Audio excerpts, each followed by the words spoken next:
Hopes are riding high that mooted talks between Iran and world powers will de-escalate a dangerous showdown over Tehran's controversial nuclear program.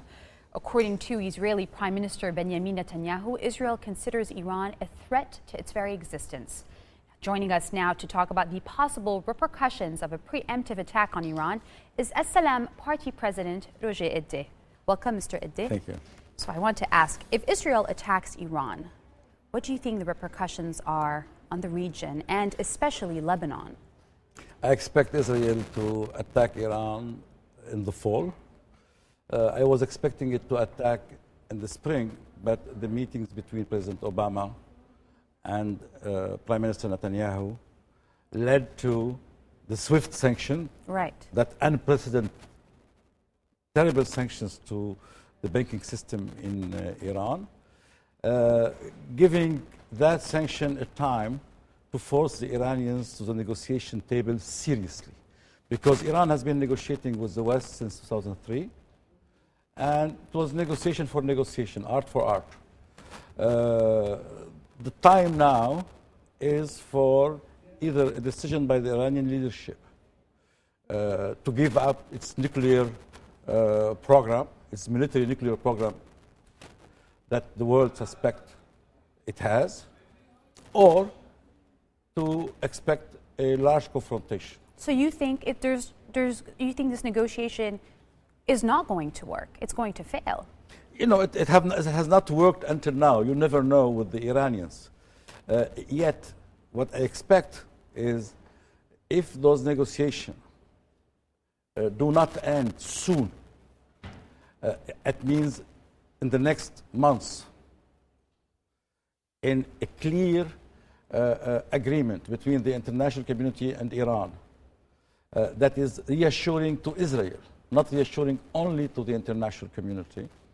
The Israelis have taken a green light from President Obama through that speech to AIPAC, where he said that Israel is sovereign. True, and it has the right to defend itself, but they're not. But Obama didn't give the full green light yet. No, that is a full green light from my evaluation. He would never give a full green light. President Reagan did not give Mrs. Thatcher, his political wife or spouse in international affairs, a green light to attack the Falklands. He was, in fact, unhappy. But at the same time, he did not deny logistical support to England fighting in the Falklands. The same would happen with Israel. So you think Israel will attack Iran? I think Israel will attack Iran by the fall if the negotiation has not been concluded and reassuring well before the fall. Hezbollah is known to be an ally of Iran. So what happens to Lebanon when Israel attacks Iran? Hezbollah is a subsidiary of the Republican Guard, and that Republican Guard is what Iran really has as its core military system. Now Iran can choose not to react. This is what happens with Saddam Hussein when Oziraq was attacked. This is what happened with Hafiz al-Assad, when Bashar al-Assad, when the nuclear power project was attacked.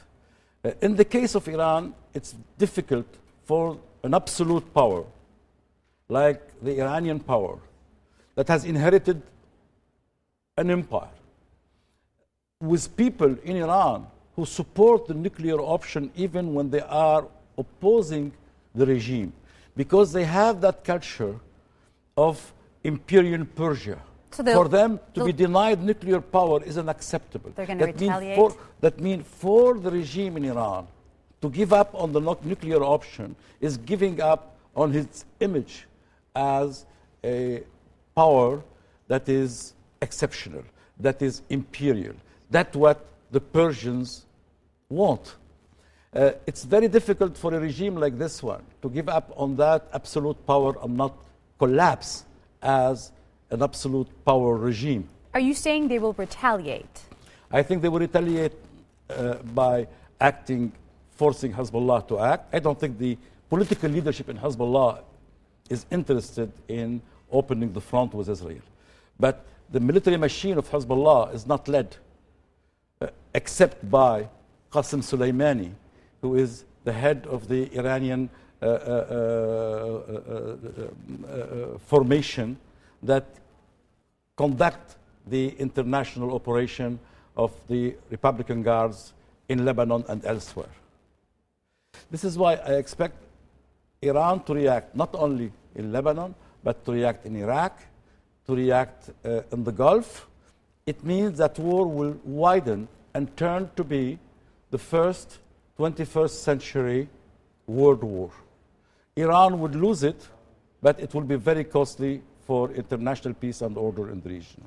I want you to listen to what Paul Salem, director of the Carnegie Middle East Center, had to say about Iran when he was in our studios. Look at the clip. I don't think Iran is a direct threat. And when you go to Iran and you study Iran, you realize the Iranian leadership feels that they are and have been under attack for more than 30 years. When the Islamic Revolution first took power, Iraq attacked Iran. Iraq was backed by most of the Arab world and by the US. After that, there were sanctions, and after that, there were threats, and so on and so forth. So they feel they're victimized? They definitely feel victimized, and like the Israelis, who also feel victimized, people who feel victimized and isolated can be quite dangerous.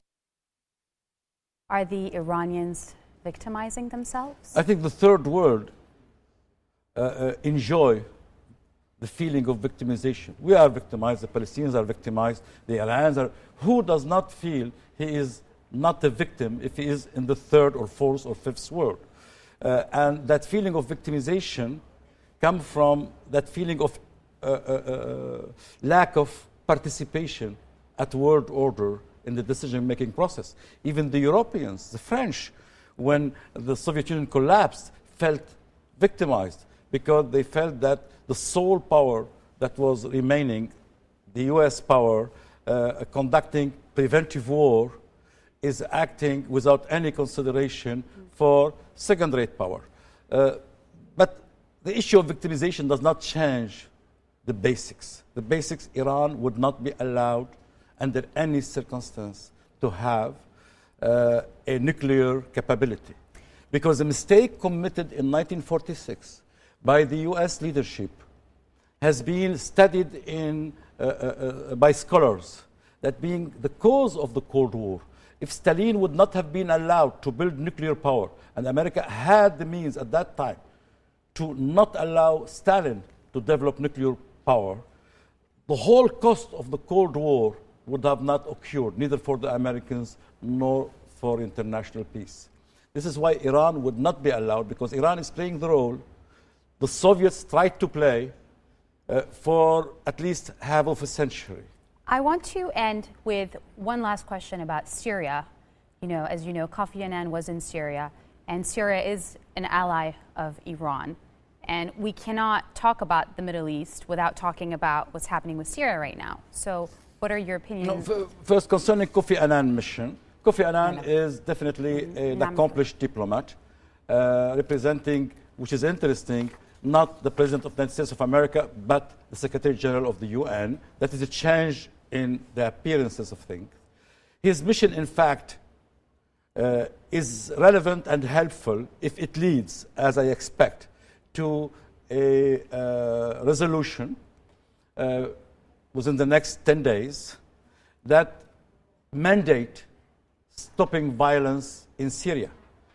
Because that resolution, being unanimous with Russia and China on board, would allow the international community and the Arab community to say, Syria is breaching a UN resolution. Until today, there is no resolution that can justify, either by mandating a war or by mandating something that, in case of breach, can justify a war. Kofi Annan is delivering that to the UN and the international community. Otherwise, he will be a nice diplomat running around. Well, thank you so much for joining us today, Mr. Roger Edde.